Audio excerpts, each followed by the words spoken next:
This is Countdown to the Grey Cup with Bill Kelly, delivered by Purolator on the Ticats Audio Network. Welcome to Countdown to the Grey Cup, delivered by Purolator. I'm your host, Bill Kelly. Good to have you with us today. We're down to just a few days now before the big game and all the activities that are going to be happening in Hamilton during the Grey Cup in the Hammer. And to bring us up to speed on what's going on, pleased to welcome back to our show Matt Afinec, who is the president and COO of the Hamilton Sports Group. Matty, good to have you with us. As a matter of fact, just to indicate just how busy you are, you just got back from the Hamilton waterfront from Pier 8. And I guess we can officially say the Grey Cup is in town now, ready for the game. We can certainly say, and thanks for having me, Bill, first and foremost. But we can certainly say the Grey Cup has landed. This time by sea in 2021 and landed by air. And want to thank our great partners at the Canadian Armed Forces for making sure the arrival of the Chalice is always so special. But yeah, it's on the ground here in Hamilton, and we're excited to get going.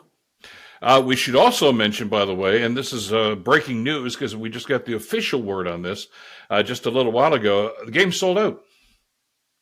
Yeah, that announcement came out early this morning. So a big thanks to Tiger Cat fans from across the league. We see obviously a lot of people coming in from out of town with two out of town clubs kind of playing in the game. So thank you to the broader CFL community. We always talk about this. Hamilton is a place where football really matters. And we've seen that here now being the host of two sold out Grey Cups at Tim Hortons Field in the span of 3 years. Well, I'll tell you, and I know we want to talk about some of the off-field activities. We're going to do that in just a couple of seconds. But as a fan, and you're a super fan, and I'm a super fan, this is going to be a hell of a game. Montreal is hot right now. Winnipeg's Winnipeg. So this is it's kind of a pick'em right now, isn't it? Yeah, there's certainly some unique there is some unique storylines, on both sides of this thing. But I think, listen, as we all know, watching the league for as long as we have, Grey Cups always produce amazing games, regardless of who's playing, and usually coming down to the end and highly competitive. I think we expect nothing less here on Sunday. Two great teams that obviously have qualified to represent their respective divisions, and we know they're going to put on a great show on the field on Sunday. Now, having attended a number of Grey Cups, I know you have certainly, obviously, from your time with the Tiger Cats and with the league, weather is always a factor. I mean, I've attended games where it's been minus 30, high winds and pouring rain. I mean, it can be, but now this is early in the week, but we're looking at the extended forecast. It's going to be a nice day. It's going to be very nice and very atypical football weather for mid-November.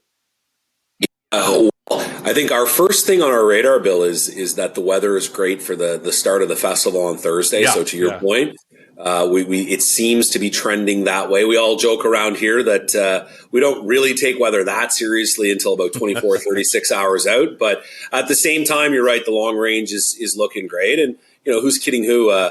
Great weather always contributes to making it a great experience, whether you're walking up and down James Street starting Thursday or coming down for the game on Sunday. So the weather's a big factor, and the sun's shining, so that's great. Now, for the people in the Hamilton, Burlington area that are familiar with this, as you mentioned, the big festival starts on James Street on Thursday. Over 40 local bands are going to be playing off and on all the way up and down the street. There's going to be many stages, by the way, just so people are aware of that. And there are refreshments available, shall we say, on site, and a number of other things. There are going to be some booth setups, some craft setup. It's going to be a blast, and it's basically we shut down one of the main streets in Hamilton, and it's a party for 4 days. I think, Bill, on top of it being a party and about the music, and obviously everything down there on James Street is free to attend. But I think what we're most excited about is just there's really something for everybody. So while there's music and things to eat and drink, there's lots of stuff for kids. There's lots of programming, interactive programming inside the John Foote Armory there for kids to participate in the game and be a part of Canadian football and that experience. And I know that's a part of this festival planning that we're really excited about. And as we all know, it's a PA day for students in the Hamilton Wentworth and Hamilton Catholic school boards on Friday. So we hope a lot of families and kids can get down. So in addition to all the fun things, team parties, music, for the adults, there's lots of stuff for kids to do. We hope to see them down during the day, Thursday, Friday, and Saturday. Now, our good friend Tim Podesick, and I know you work very closely with Tim all the time. Of course, he's a member of the Tiger Town Council, the Business Advisory Board for the football team. But also, he has an incredible arranger of some of these fabulous activities. He is Mr. Street Festival around here in Southern Ontario. And we should say that I'm not going to get into all the names, but of the acts that are going to be there, and there's a whole lot of them, it's going to represent the wide spectrum of music here in the Hamilton area. Yeah, there's going to be some rock, a little bit of country, some soul, some pop. Also, of course, the Aboriginal and Indigenous music. It's all going to be involved there. So I know it sounds like a cliche, but there literally will be something for everybody. Yeah, and listen, having great partners to help us deliver this event, just with everything we have going on in terms of scale, you need that. And Tim, to your point, Bill, is the best there is. We're excited about the musical lineup, but we're also excited about the other programming in terms of, as you said, Christmas markets and the Santa Claus parade and all the stuff that will descend in that James Street area. But it's nice to have, parts of our community involved in the Grey Cup through things like Super Crawl or Santa Claus Parade that they may not be the biggest football fans. And that's great. Like, this is really Grey Cup and Grey Cup Festival. We've tried to think about it more as a community event than as a football event, knowing that there's lots of great things for the football enthusiasts from the team parties and the other things that we have going on. Now, we mentioned, of course, James Street, and one of the main arteries in downtown Hamilton is where Party Central is going to be. One of the other areas, of course, is going to be the Hamilton Convention Center, which is, by the way, only a block away. And that's going to be team headquarters for all the teams and a lot of activities happening through the course of the week, too. We talked about some of the vendors. There's going to be CFL merch there, of course, individual team merch. It's really kind of an open market when they get set up there, isn't it? And that's really the primary location, Bill, for all these team parties. And if you've never been to a Grey Cup, and any of the listeners, one of the great experiences you can have is just seeing each of the local markets or each of the CFL markets being represented and seeing fans of every team coming together in just this uniquely Canadian setting where we might cheer for different teams, but we're all social and hanging out and have a good time together. So a lot of that activity, the majority of that activity, frankly, will be inside the convention center, and fans can get there Thursday, Friday, and Saturday evening. Now, and I'm a big fan of the Legends Luncheon, which happens on the Friday at noontime. And for those that don't know Hamilton, it's at Leona Station, which again is just down the street. It's at the far end of James Street. So while you're down there partaking of all the activities there, just head down there. Now, it was one of the highlights and has been every year because you see some of the all-time greats, not just former Tiger Cats, but guys from all over the country come here for this festival. It's always a great afternoon, isn't it? I'll break some news on the show, Bill. I was informed about a couple hours ago that the alumni lunch is the Carstar alumni lunch is sold out. So we're thank you to the bigger and larger community. That event is sold all the way through. Always one of my favorites, just as a CFL fan, and we're very excited. Every Grey Cup, the local market and the local market alumni always step up and do a great job delivering this event. And kudos to, Leo Ezrins and Ryan Donnelly and Jason Riley and their whole planning committee. And this year, from a Tiger Cat perspective, it's an unprecedented list. I know you were talking about it on your show a couple of weeks ago when we announced the alumni list and who's coming into town. It's about 25 deep, so I won't get into everybody, but some huge names on there, from Garney Henley to Grover Covington to Brandon Banks and Jamal Johnson, and the list goes on and on. So all of these unbelievable names from Tiger Cat history will be in town all weekend attending various festival events, and all of them will be present for that alumni lunch. So certainly something to look forward to. I know you got to run, but it's a busy day as you guys are doing the final preparations. But I got to tell you, just as an aside, on Friday, Rebecca, who's of course past president of the Tiger Town Council, my wife, we went down to the stadium on Friday afternoon to have a look around. And it is transformative what's happened to Tim Hortons Field in the last few weeks, isn't it? People are going to be surprisingly shocked at the work that's gone into this to make this thing work.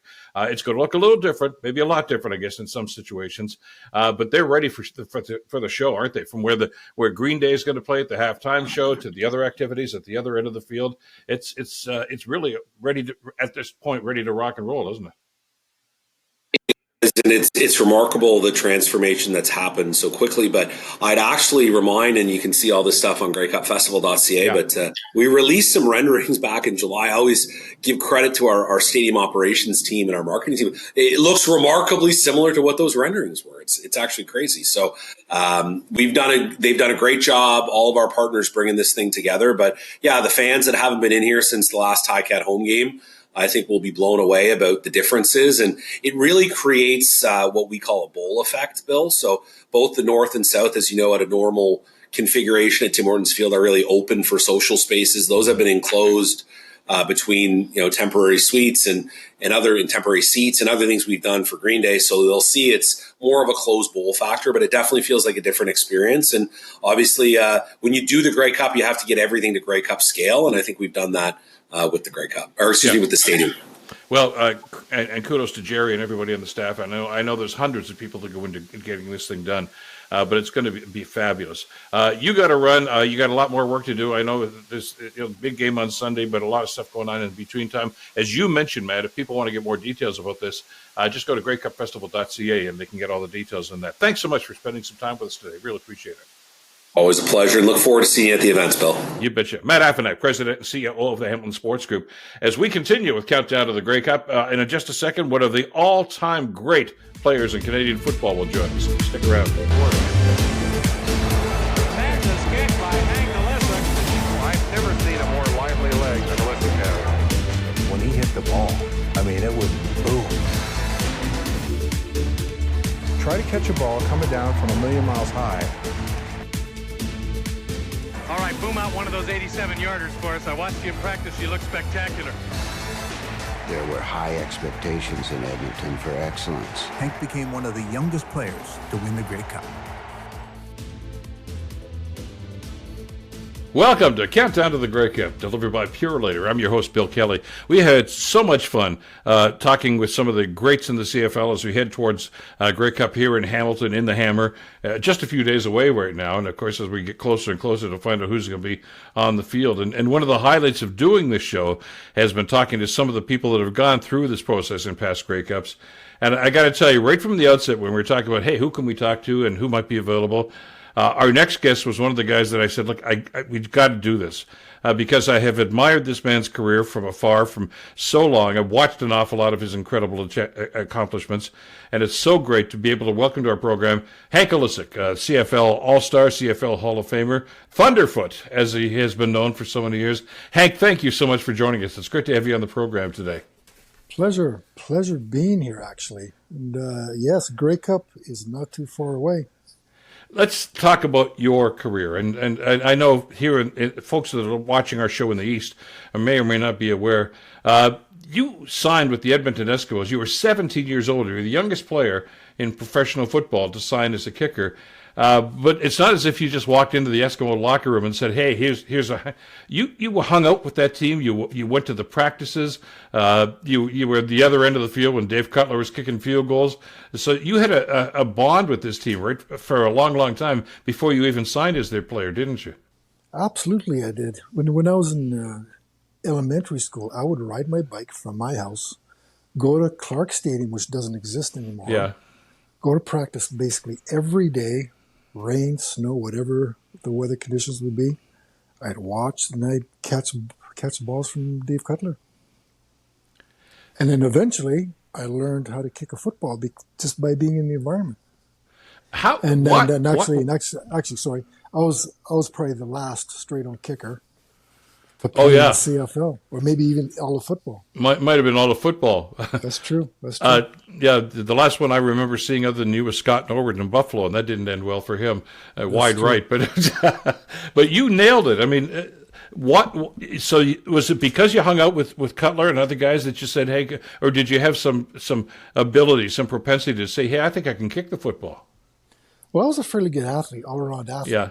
And you've heard this saying, you're a product of your environment. Yeah. And since I was in that environment every day during the season, well, I became a product of it. And the Eskimos welcomed you because they all knew you at the time. And I want to talk about well, God, I got so many questions here because it's the first time I've been able to interview after all these years. But let's first of all focus on the Grey Cup situation because that's what's coming up in the next couple of days. A couple of shows ago, I was talking with one of your former teammates, Warren Moon, a pretty good athlete in his own right, and we talked about those 5 straight Grey Cup championships, and how many athletes actually get to share championships 5 years in a row, and that number's pretty small. And you were part of that, and we'll talk about that. But you took the Grey Cup with you. I mean, after you left Edmonton, you went to Toronto, and you won another one. So, I mean, you won up Warren right off the bat and a bunch of those other guys. You've won 6 in a row, and another after that, too, with the Argos. So it's as if the Grey Cup and championships seem to follow your career around. Well, since I got traded to Toronto, I guess we should share the cup a little bit. And so, hey, it was a very good move on my part. It really was.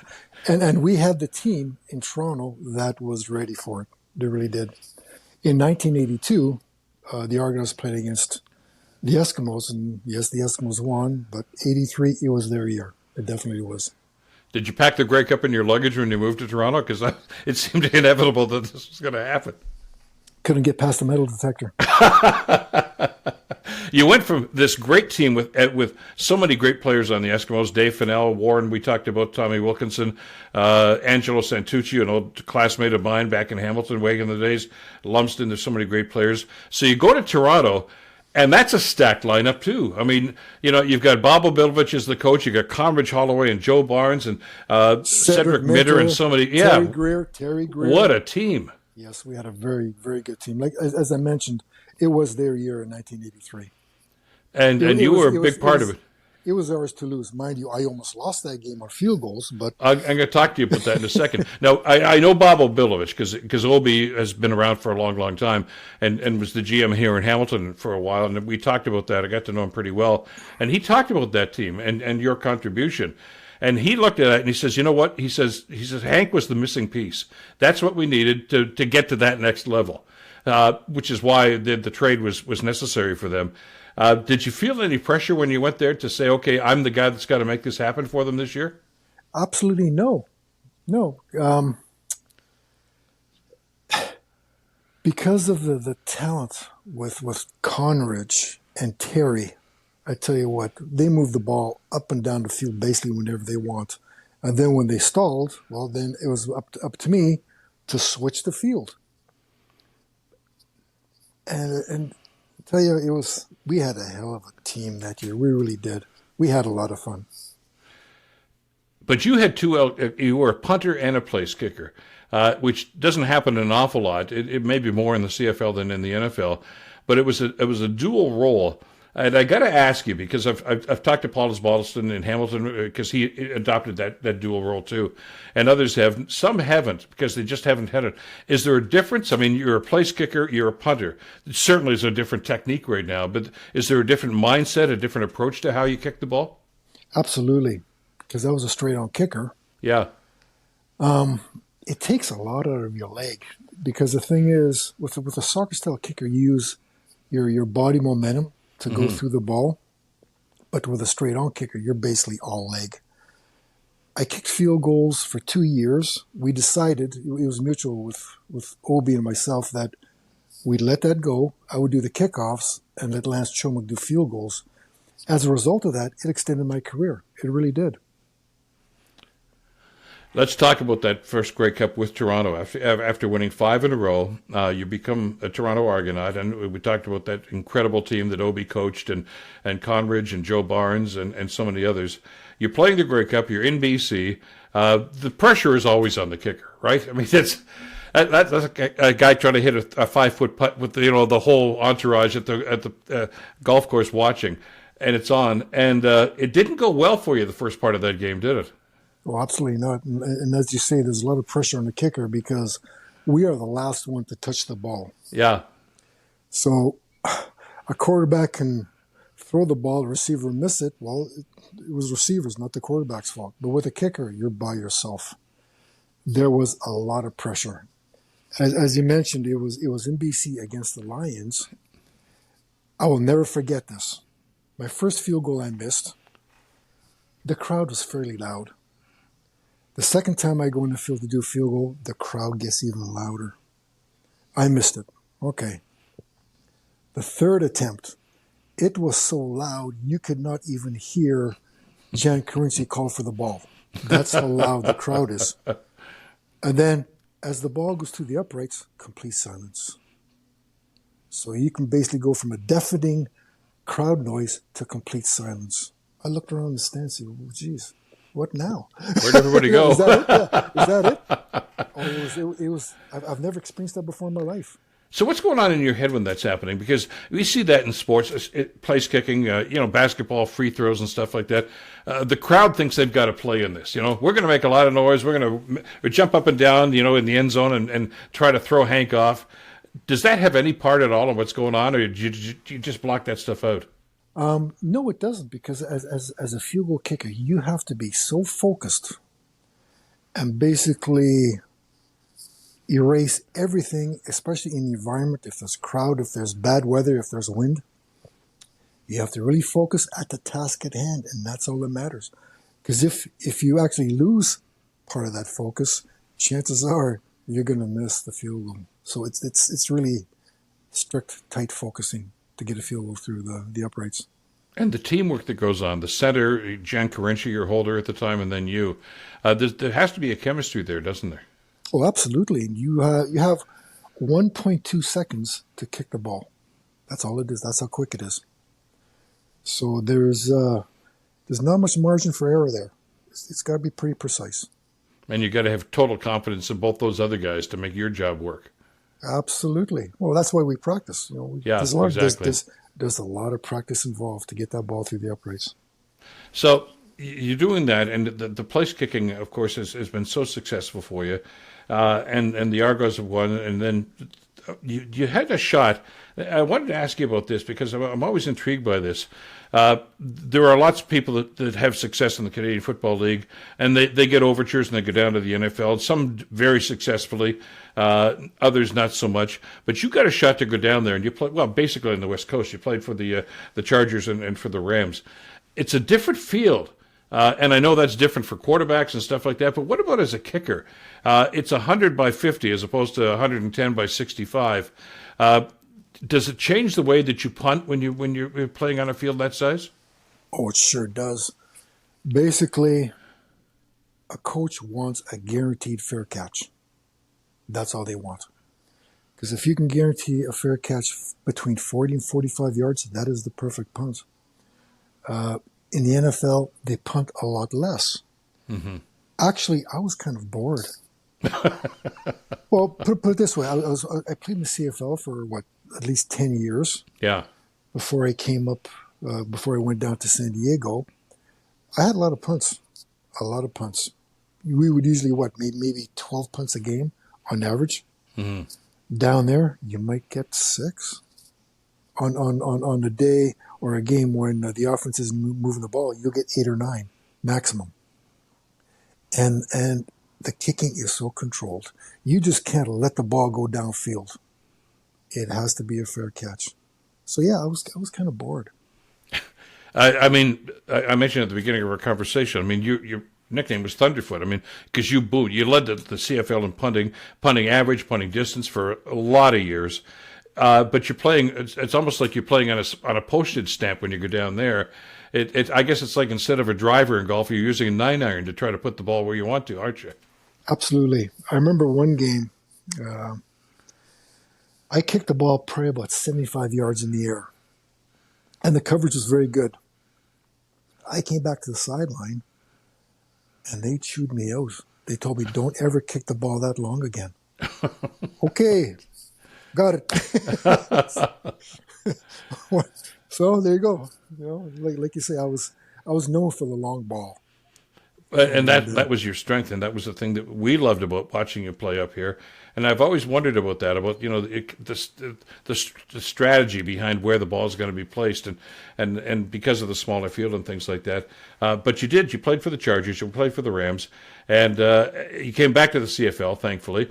And you won another Grey Cup, for God's sake. Come on, Hank, you're being greedy here at this point. Now it's 7.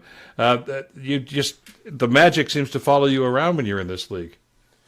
Yeah, I did happen to be at the right place at the right time. You can't deny that. But I was obviously associated with some very good teams and a lot of very good memories. I had a lot of fun. Talk to us about, as you grew up and as a kid watching football in Edmonton, and as you said, hanging out with the Eskimos when you were still in school, and finally being a part of that team. the importance of the kicking game in the CFL. I mean, we talk about, it's a wider field. You've got to have a great quarterback, and there's no denying that. You have to. You need to have a running game because it gets cold up here. You've heard all the cliches, and those are all true. And a lot of the cliches are based on the fact that Edmonton set the precedent for a lot of those for just about every other team. But the importance of the kicking game, about obviously getting field goals and points after, etc. But the punting game was such a huge part of this. And it's amazing to see the contributions that those long kicks have had on field position and so many other things. It's a real big part of the Canadian game, isn't it? Well, absolutely. Whenever you have a punter that can switch the field, you will dominate the game. Coach Campbell would break the game down, obviously, in the three phases. You have your offense, defense, and special teams. When you win or dominate 2 out of 3, odds are in your favor. You're going to win the game, and a lot of games. And obviously, we did. So you look at that part of it, and the importance that you have as a kicker to be a part of that, and to influence not just field position but the other team as well, and how that's going to work out when you look at some of the things that are going on the field on a constant basis. You mentioned about that first game in Toronto as a Grey Cup champion, and the pressure that's on you. There's so many games in the Canadian Football League because it's kind of a Wild West show so many different times. It always comes down to the last player, the last couple of plays, and the kicker. Talk to us about the pressure that you're feeling, because when watch the game, I know you've watched a lot since you've retired, watch the games on TV, and invariably a couple of minutes left, and there's always that shot on the sideline of the kicker. What's he thinking? What's going through his head? How do you prepare for something like that? Because let's face it, as you mentioned, 50, 60,000 people and maybe the fate of the team are going to be on your shoulders in about another minute. How do you respond to that? How do you prepare for that? Every kicker dreams of being in a situation like that. Obviously, to play at that level. When we're children, even kids playing backyard football, we all dreamt about chase. Hopefully, one day we'll be in a position where we can kick a field goal, and that's the last play of the game. So it's something you yearn for, something you're looking for, and it's we all as a kicker, we all dream about that stuff. We really do. And I guess a part of the development and growing up process.